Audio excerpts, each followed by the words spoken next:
Hello, everyone. My name is Kristin Schmidt. I am an infectious diseases and antimicrobial stewardship pharmacist in Regina. I'm really excited to have the opportunity to provide you some brief education on a topic that is extremely relevant to you in your practice as nurses, and that's asymptomatic bacteriuria and urinary tract infections. Specifically, I'll talk about them in older adults as the prevalence is much higher and becomes a little bit more tricky to treat and identify symptoms in these patients. So that's where the majority of what I'm talking about will focus.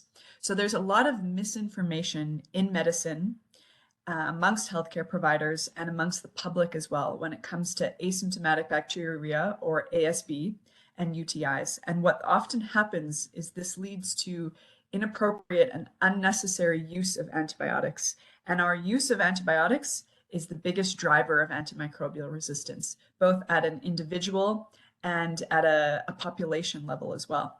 So I hope to give you some clinical pearls that will help you as you start in your career to ensure that you're being a steward of this resource, which is antibiotics, and not unnecessarily using them whenever possible, and to dispel some of those myths that I had referred to earlier. So I'm going to turn off my video so that I'm not as distracting as we move through here. All right, so let's dive in.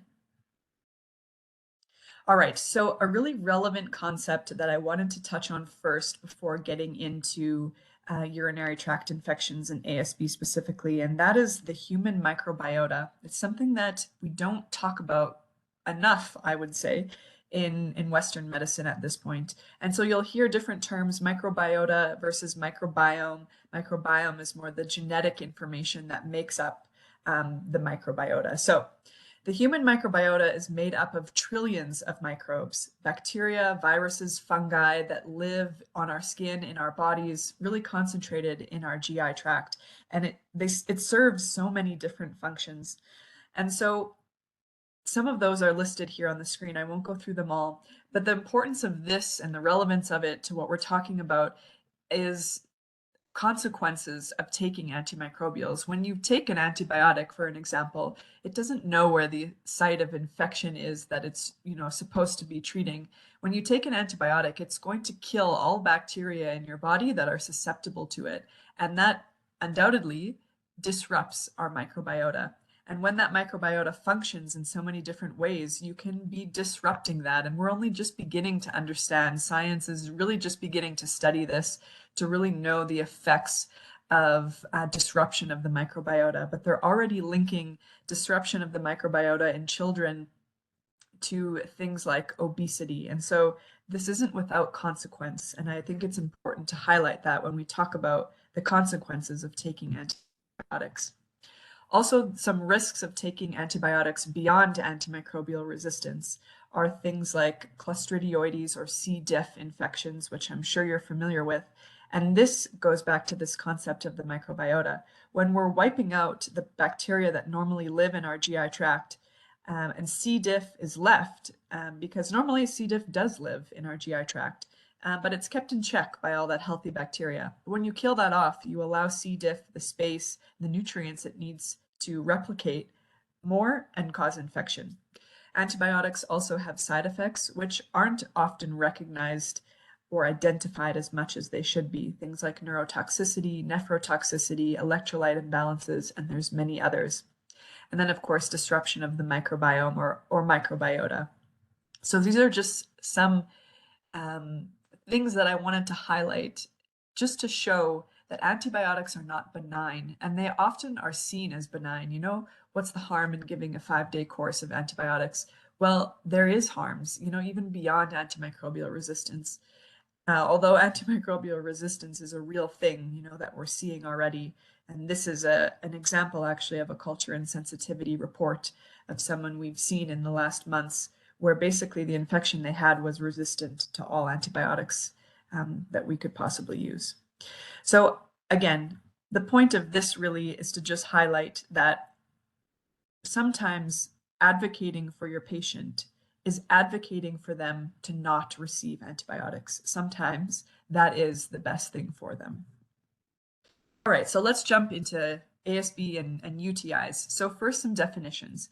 UTI, I like to define it really simply. I kind of break it into lower UTI or cystitis, which is infection that is confined only to the bladder, and then upper UTI, which would involve the ureter and kidneys. Sometimes you'll see definitions like uncomplicated or complicated. So uncomplicated would be cystitis, infection of the bladder. Complicated would be more upper UTI or things like catheter-associated UTI. The essential thing here to keep in mind is that a UTI requires presence of signs and symptoms. And what those are, I'll come to a little bit later. But if there's no signs and symptoms present, then it's not infection. We're not simply treating positive urine cultures. So risk factors for development of UTI: female anatomy, when the urethra is much shorter, easier for that perineal bacteria to crawl up the urethra and cause infection. So as well, prevalence increases with age. Catheter use increases risk of infection. Therefore, we should minimize urinary catheter use whenever possible. Anatomical abnormalities, so things like fistulas, diabetes, and recent sexual intercourse as well, are all risk factors for development of a urinary tract infection. So now let's contrast that with asymptomatic bacteriuria, or ASB. So this is basically a positive urine culture with an absence of signs and symptoms, okay? And this does not require treatment. Yet so often we see that happening, okay? The bladder is not a sterile place. The urine is not sterile. There is a misconception that it is, but it is not. Even if you take a urine culture in somebody who doesn't grow bacteria on a culture plate, if you do more sensitive molecular testing, you will see that there is bacteria present, okay? So if there's no signs and symptoms of infection, this does not need to be treated. It's harmless. It doesn't lead to increased rates of things like pyelonephritis or sepsis, okay? There are a couple exceptions to this. One of those is pregnant women. We still screen and treat ASB in pregnant women, as well in patients who are undergoing genitourinary procedures where there will be some kind of mucosal trauma. But outside of those two indications, there is no need to treat asymptomatic bacteriuria. So the prevalence of ASB increases as we get older, okay? And it increases in those who are institutionalized. And so there's some important statistics to keep in mind, because I'm sure a lot of you at some point in your career will work in long-term care. 50% of residents of long-term care facilities will have ASB at any given time. So if you work in a care home where there's 200 residents and you take urine cultures in all of those residents and they're not having signs of infection, 100 of them will come back positive. Okay. And in patients with long-term indwelling catheters, 100% of them will have asymptomatic bacteriuria. That prevalence increases 5% per day that the catheter is in place. So once a catheter is in for about 3 weeks and you draw a urine culture on that patient, it will come back positive. So this highlights that it is so critical that we properly identify signs and symptoms up front. Because once you start ordering diagnostics, things like urinalysis and culture in patients, especially those in long-term care or who have Foley's, they will come back positive. And then you're reacting to a positive culture when you didn't even identify the signs and symptoms correctly up front. And then this is leading to unnecessary antibiotics, okay? So how often is this happening? Why do we care so much? Why do I care so much as an antimicrobial stewardship pharmacist? Well, this was a study that was done in Michigan in 46 acute care hospitals, a big study. They looked at 2,800 patients with asymptomatic bacteriuria. So positive cultures, no signs and symptoms. 83% of those patients received antibiotics. That's a tremendous amount. And this is, not an outlier study by any means. These are the same statistics that are found time and time again. It's usually 70 to 90% of patients with ASB receiving antibiotics. Okay, so because urinary tract infections are one of the top 3 indications for prescribing antibiotics, if we could drastically improve the way we use antibiotics for this indication, that would decrease so much the amount of antibiotics that we use in healthcare. And again, we're no exception here in Saskatchewan. This was a small study that we did in the hospitals in Regina a couple of years ago, looking at the appropriateness of ordering the urine culture in the first place. So not even beginning, that diagnostic cascade that's leading to positive cultures and unnecessary treatment. And we found that about 78% of the time, we were inappropriately ordering urine cultures. It's just an indiscriminate practice, and patients come into the ER, everyone gets ordered a urinalysis and culture, and then we're reacting to positive cultures down the line. So most often the non-UTI symptoms that were identified as reasons for ordering cultures but actually don't qualify were things like altered mental status, discolored urine, and cloudy urine. So what are the correct signs and symptoms then so that we can properly identify UTIs versus ASB? These ones here are the most important. These are the hallmark symptoms of infection, okay? Dysuria being the most important one. So that's burning or pain on urination. Urgency, frequency, suprapubic pain, or acute and gross hematuria. So that's, again, acute onset. It's not just a few red blood cells found on a urinalysis. So if these signs or symptoms are present, they warrant investigation and possibly empirically starting antibiotics. And if the infection extends beyond the bladder, we're looking for more systemic signs and symptoms, things like fever, chills, rigors, nausea, vomiting, flank pain, costovertebral angle tenderness, and pelvic or perineal pain in men, which could indicate prostatitis.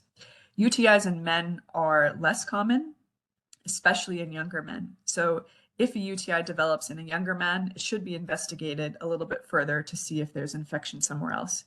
They are more common in older men, especially if there is a catheter in place. So to make this really simple, there are some criteria that can help us in making this assessment. So the Loeb criteria are specifically for patients in long-term care, and they are validated criteria which are endorsed by Choosing Wisely. If you don't know Choosing Wisely, I highly suggest that you check them out. They have a ton of great resources, a lot for long-term care, helping practitioners to better use healthcare resources. So absolutely check them out. So Loeb criteria, in a non-catheterized patient, these are the minimum criteria to be met in order to investigate for UTI and empirically start antibiotics. So those criteria are acute dysuria on its own, okay? If that is present, it warrants investigation, or two of the following. Fever, and you can see the definition there, and I want to just highlight that it's fever on at least 2 occasions over a period of 12 hours. So not reacting to a single temperature when a resident or patient is otherwise well. New or worsening urgency, frequency, suprapubic pain, gross hematuria, flank pain, or new urinary incontinence. So it's critical that you understand the baseline genitourinary symptoms of patients, especially in older adults. There can be some chronic GU symptoms, so you have to know that baseline and if there's been an acute change to that. So then in a patient who has a catheter in place, so a catheter-associated UTI would be in a patient who, of course, has a catheter in or one that was removed in the previous 48 hours. And the criteria for that are any one of the following. So you're not going to necessarily see the localized signs and symptoms of infection and things like dysuria in a patient with a catheter in, right? So we're looking for systemic signs like fever, same definition as above, or flank pain, shaking, chills, and new onset delirium. So notice how in a non-catheterized patient, there is nothing mentioned about a change in mental status. For a catheter-associated UTI, it's a bit less clear, but this should be a validated definition for delirium. This isn't simply a change in mental status or a bit of increased confusion. This is often where inappropriate diagnostics and antibiotics are used when a simple change in mental status with no other signs and symptoms present is identified as a sign of UTI, okay? So this is where so much misconception lies, is right here on this slide. These are signs which do not indicate UTI. Foul-smelling urine and discolored or concentrated urine, these are some of the top reasons that we inappropriately investigate and treat positive urine cultures. These are probably signs of dehydration, which I'm sure you all know. And so in the absence of the signs and symptoms I talked about on this slide, this does not warrant investigation. It warrants hydration. An increase in confusion, falls, decreased appetite, these are probably signs of something else. They don't indicate UTI. And if we could stop investigating for these reasons alone, we would drastically decrease the amount of antibiotics that we're using. So this poster was from a campaign done by AMI Canada, that's the Association of Medical Microbiology and Infectious Disease. They did a whole campaign on ASB. They have a ton of resources, diagnostic algorithms, posters like this that you can access. So I absolutely encourage you to check that out. So bottom line, if a resident or patient has stinky pee, please just let it be. It doesn't require antibiotics. It requires probably rehydration and investigation into other causes. So if we know that we shouldn't treat ASB, and we've known this for many decades, why does this continue to be a problem? And it's not a simple answer. Of course, if it was, we probably would have solved it. But there is a bit of gray that exists here. Sometimes it is black and white. We don't need to investigate for stinky pee. But sometimes in patients who can't properly tell you their signs and symptoms, and there is some baseline cognitive dysfunction, it becomes difficult when you can't elicit proper history from them. And because we still don't have a defined link between delirium and infection, no strong causal relationship has been found between those two, yet it's often a reason we investigate for infection. And statistically speaking, the diagnostics that we have are probably going to come back positive, and it could lead us down the wrong direction. But actually, we don't have any biomarker that will distinguish between ASB and UTI. A urinalysis will not, and a urine culture will not, right? This is a clinical diagnosis, and you use some of those diagnostic tools to help in that diagnosis, but signs and symptoms are what need to be present to be confident in that diagnosis of UTI. Another one that I want to highlight on the slide, I won't go through all of them, is this number 6, the availability heuristic in delirious patients. I see this quite often. I've worked a lot in the emergency room. Patients who are transferred from long-term care because of a change in mental status or delirium, everyone will be ordered a UA culture, and probably it's going to come back positive, and then you've prematurely closed that diagnostic process for that patient when there's so many other reasons that they could be presenting with delirium. Things like constipation, dehydration, electrolyte disturbances, unfamiliar surroundings, polypharmacy. And we don't investigate those when we prematurely label somebody as having a UTI, right? Because you're going to order a UA in culture, which is probably going to come back positive. So let's talk a little bit about some of those diagnostics, okay? Because they are misinterpreted really often. So I just wanted to highlight again that UTI is a clinical diagnosis. We have no biomarker, no lab test that we can do that will reliably distinguish between ASB or some other reason, even for a urinalysis to be positive, and UTI. It has to be signs and symptoms. But let's talk about the urinalysis to kind of make that a little bit more clear. So a UA is, a panel that includes a lot of different investigations in one, and that just leads, to more opportunity to be misinterpreted. And we really overuse them just indiscriminately. Every algorithm or pre-printed order set that you have is probably going to have a urinalysis on it. And when you see some of those results come back positive, it leads you again like down a path that you don't need to go when you didn't have a suspicion for infection in the first place.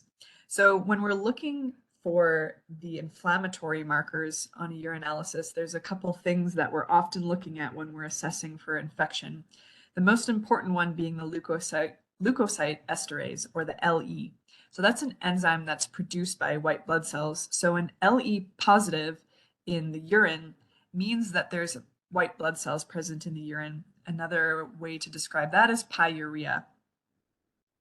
But pyuria can be present for a lot of different reasons other than infection. So an LE can be positive when there's any genitourinary inflammation from any cause, irritation from catheterization, from renal disease, so something like glomerulonephritis. It can be positive with urinary tract infections, and it can be positive with sexually transmitted infections as well. But there can be a lot of false positives. An example of that would be just a sample being contaminated with vaginal discharge can cause a positive LE.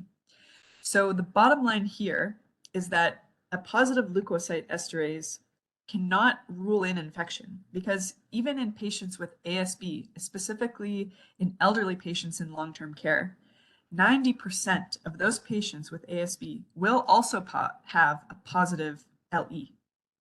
Okay, so I'm just going to say that one more time. So in long-term care residents who have asymptomatic bacteriuria, 90% of those patients will have a positive leukocyte esterase. Okay, but that does not mean infection if there's no signs and symptoms. So what's much more useful is a negative urinalysis. A negative leukocyte esterase has a very good negative predictive value. So that means we can confidently rule out infection. So when that LE is negative, I can be fairly confident that there's no infection present. But it has a poor positive predictive value, meaning a positive LE cannot help me to distinguish between infection and any other cause for that LE being positive. Okay, so again, a good negative predictive value, but a poor positive predictive value. And then the other thing that's often used to analyze for infection is the presence of nitrites. So nitrites are a compound that gram-negative bacteria can produce. So they convert nitrates to nitrites in the urine. But a positive nitrite only tells us that there might be gram-negative bacteria present in the urine. Again, it doesn't distinguish between ASB and UTI. And not only gram-negative bacteria could be present in the urine. There could be gram-positives there, and then you won't have a positive nitrite. And you can also have false positives on a nitrite from simply exposing a sample to air. So a nitrite really isn't all that helpful. And truthfully, in the last couple of weeks, I've seen multiple urine samples where there is gram-negative bacteria there, where the nitrite is negative. So we very often misinterpret a urinalysis, and what I see most often is positive UA equaling infection, but this is not the case. Okay, a positive urinalysis can be for a lot of reasons, and it should only be interpreted in the context of the patient and presence of signs and symptoms or not. And a negative urinalysis tells us a lot more than a positive one does, right? We can better rule out infection with the negative than we can rule in with the positive. So what about this gray area when we have patients who we can't elicit signs and symptoms from? So maybe they have some cognitive dysfunction and they're not able to reliably tell us. This is where it does become a bit difficult, and I absolutely acknowledge that. And I just wanted to highlight on this slide some guidance from our professional infectious diseases societies in North America. So that's the IDSA. They have a whole guideline on asymptomatic bacteriuria, and then AMI Canada has a position statement as well. The bottom line is that they acknowledge that there are harms of unnecessarily giving patients antibiotics, and there is no benefit to treating ASB. So it's better to avoid antibiotics whenever possible. Also because this causal relationship between delirium and cystitis has not been found, but often we attribute it, to UTI. So the guidance given is that in a patient who presents with delirium, but no signs and symptoms of infection, or you can't elicit them, and the patient is otherwise hemodynamically stable, so they're not febrile, they do not have an increased white count, and again, no history of signs and symptoms, and hemodynamically they're stable, blood pressure is okay. Do not investigate for UTI immediately. Trial rehydration over 24 hours, address other possible causes of delirium. And if that doesn't work, then investigate further for infection. But don't do it immediately, because then you've begun this diagnostic cascade where you'll probably have a positive UA in culture, which will unnecessarily lead to antibiotic treatment when it wasn't needed. All right, so switching gears a little bit, I just wanted to touch on candiduria because it's something I get questions about quite a lot. So this is when yeast grows in a urine culture. Yeast is different from bacteria, so antibiotics will not work to kill yeast. And most often, this just represents colonization. Probably means two things. One, your patient has a catheter in, and two, they've probably just received antibiotics and you've killed off that microbiota and you've left the yeast to flourish. Again, this likely just represents colonization. Nothing needs to be done. If anything, maybe changing the catheter. If a patient is symptomatic with all the signs and symptoms I've talked about before, then it would warrant treatment. But this is very rare. I've maybe seen this once in my career in infectious disease. So most often it's just benign and nothing needs to be done. All right, so I just wanted to highlight as well that this practice and treatment of ASB, the paradigm in medicine has really shifted in the last, I don't know, 50 or 60 years. We used to believe that this was something that ASB put people at risk for things like sepsis or pyelonephritis, and so any positive culture was treated.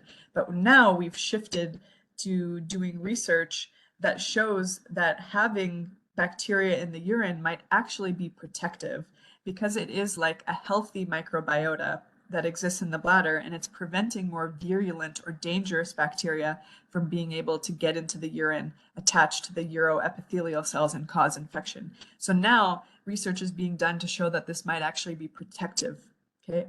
Just further highlighting that, it doesn't need treatment, and we have to really be careful at eliciting the correct signs and symptoms and only treating when necessary.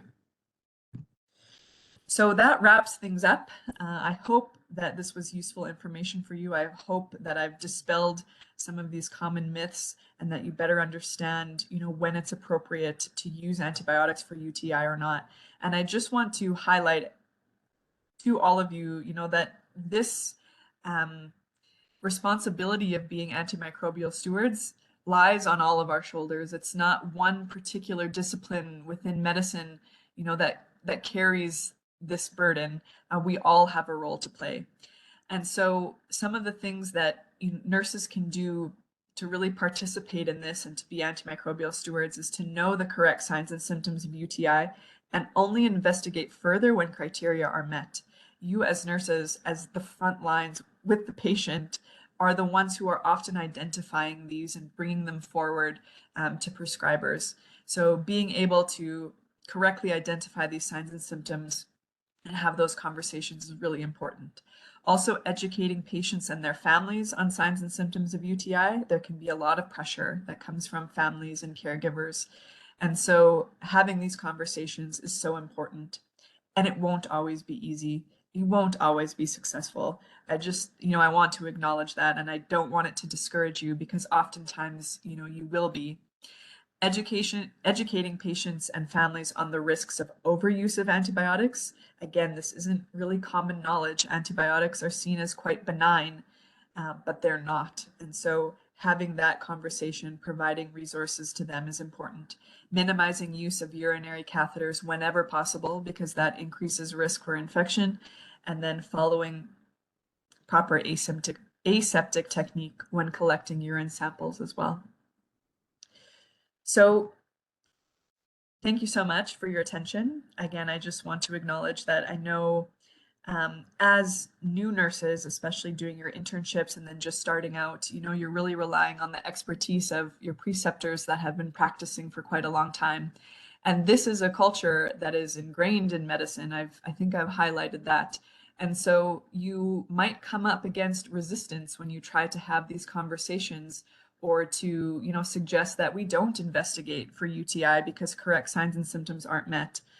And it takes practice, and it takes some perseverance, and it takes presenting it in a way, or having humility, I suppose, in the conversation, and being curious and saying, this is something that I learned in school, which is a bit different than what I'm seeing in practice, and can we discuss that, or providing some resources as to why you're presenting that recommendation. So again, thank you so much. If you have any questions at all, feel free to send an email to antimicrobial.stewardship@saskhealthauthority.ca, and wishing you all the best.